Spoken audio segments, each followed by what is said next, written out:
Hello viewers, thank you for joining me. Here we are at the end.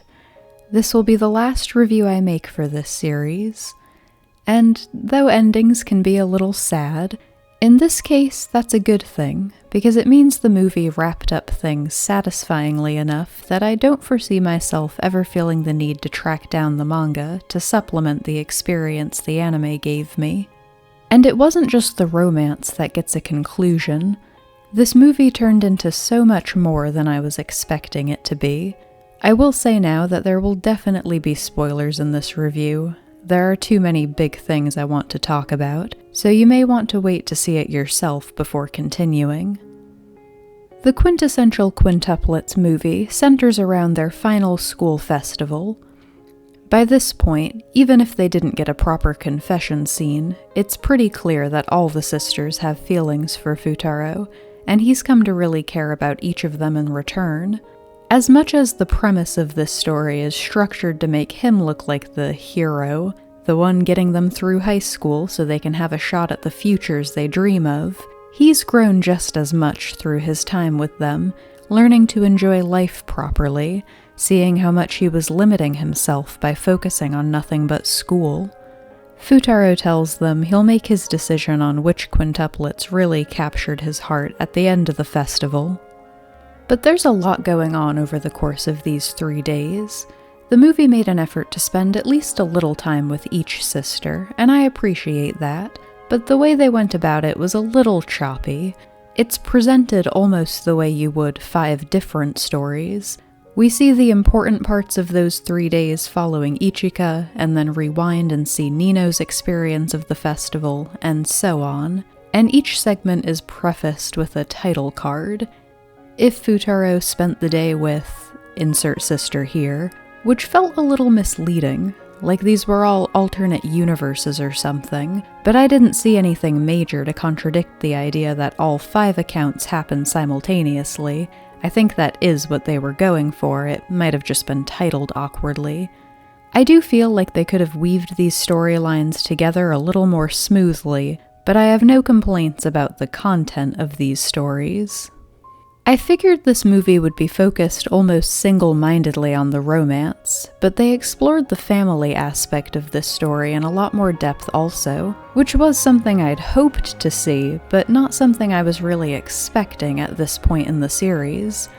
Like I said, there's a lot going on by this point. The sisters are all getting a little bolder about expressing their feelings, awaiting his answer. They're all about to graduate, so there are also worries about college entrance exams, and some of the sisters are still trying to figure out what they want to do with their lives.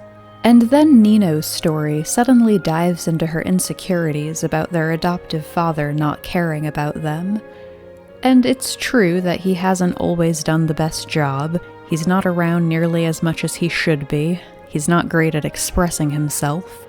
But they have a really sweet scene where he gets called away by work before he's at the festival long enough to see them, so Nino brings the festival to him, personally making him some of the pancakes their class's stall was selling.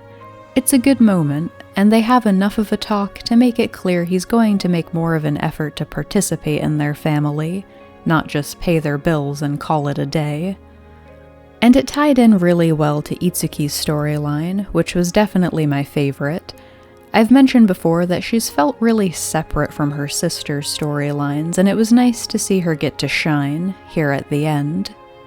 Itsuki barely attends the festival. She's really pushing to be a teacher like their mother, but she's still struggling the most academically, and the results of her practice exams haven't exactly been encouraging.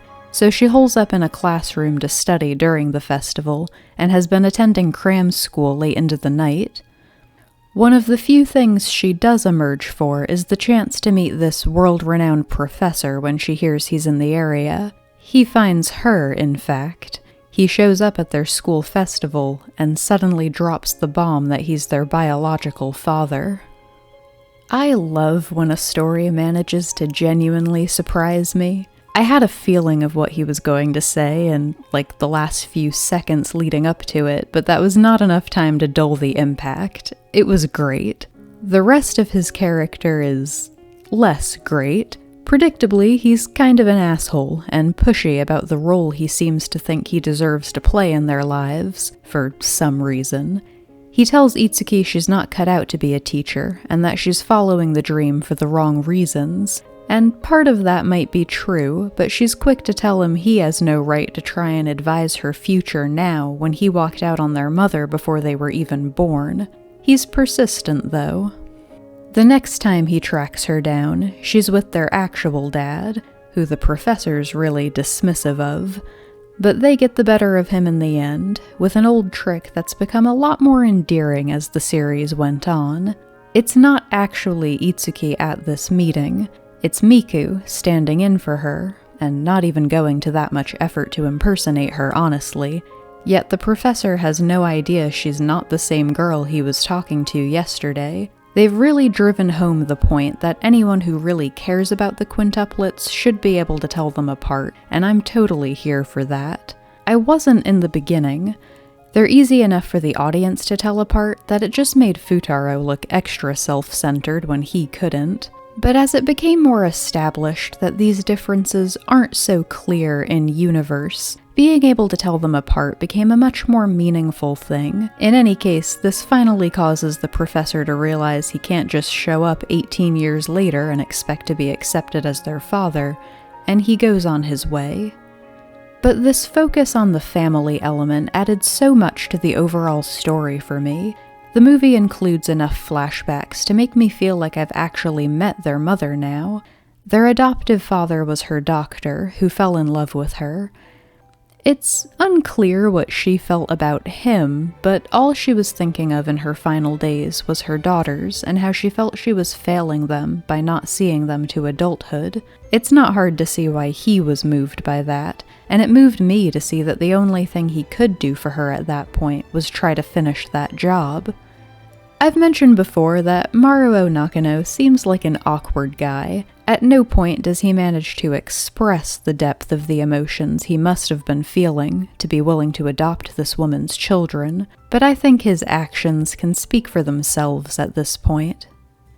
I have to say, I also saw a side of their mother that was not so admirable, and that finally brings us to the conclusion of the love story.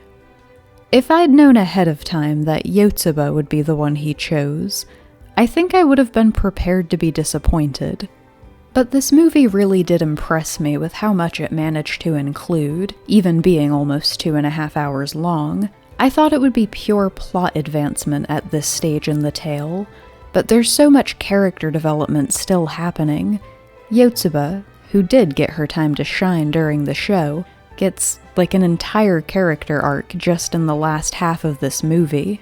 It had already been revealed that Yotsuba was the sister he spent the day with on the class trip all those years ago. We get to see the promise they made in a little more detail now, how they bonded over being from poor, struggling families and swore they'd both study hard and grow up to be successful, so the people they cared about would never have to worry about money again. And for a while, Yotsuba did put more effort into school than any of her sisters. Around this same time, she also started to fixate on being seen as her own person, and she decided the way to do this was to be the best amongst her sisters at something. At first it was her grades, but academics don't really come naturally to Yotsuba, and it wasn't long before her other sisters caught up and surpassed her in a lot of places, so she turned to sports, the one thing she'd always excelled at. But I think what really turned this into an obsession was their mother's reaction. Reina basically refused to praise her for anything that made her stand out, stressing again and again that she just wanted them to all be together forever. And I know I've covered this before, that this mindset was likely influenced by her illness and impending death, and I'm sure she had good intentions, but that doesn't make it any less damaging. It is a natural part of growing up for even identical twins, or in this case quintuplets, to start to explore who they are as individuals, and the fact that her mother died before she ever got the sort of praise she was looking for only made Yotsuba more desperate. She started pushing her sisters away in middle school, joining as many clubs and sports teams as she could, despite her teacher's warnings, which is how they got to the point they did, with Yotsuba being the only one to fail the makeup exams. She had what felt like a minor breakdown, confronted with the reality of failure despite how hard she'd worked. But then her sisters announced that they were all going to transfer with her, and she saw the error of her ways and trying to push them away completely. But if there's one thing that can be said about Yotsuba, it's that she doesn't do anything halfway. She was so consumed by guilt that she spent these past 3 years trying to atone for it, do whatever she could to help her sisters attain happiness. She doesn't feel like she deserves it herself. And that's the final hurdle they have to overcome before they can have their happy ending. I said in my review for Season 2 that I loved Yotsuba and Futaro's friendship, but didn't feel like there was much romantic chemistry between them. This movie cured those worries. I already thought Yotsuba was a great character, and the extra character development only added to that. Now that I've seen the story all the way through, I can kind of see how it had to be Yotsuba he ended up with.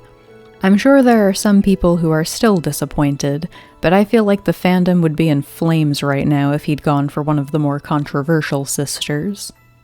So here we are at the end. There was really just one more thing I would have liked to see here. There was a lot of focus on dreams and goals for the future. We get to see Itsuki become a teacher. Ichika's acting career has really taken off, and it was great to see Nino and Miku band together and open up their own restaurant at the end. Yotsuba's and Futaro's are the only futures they're a little vague about. It would have been nice to see them settle on a career, but generally speaking, this movie was everything I'd hoped for and more, and particularly after finishing Wonder Egg Priority a few weeks ago. It's just extra satisfying to see a series that wrapped up well. Even if you sat through literally all the spoilers, I still recommend experiencing it yourself. This series got a little better every step of the way. Thank you for watching.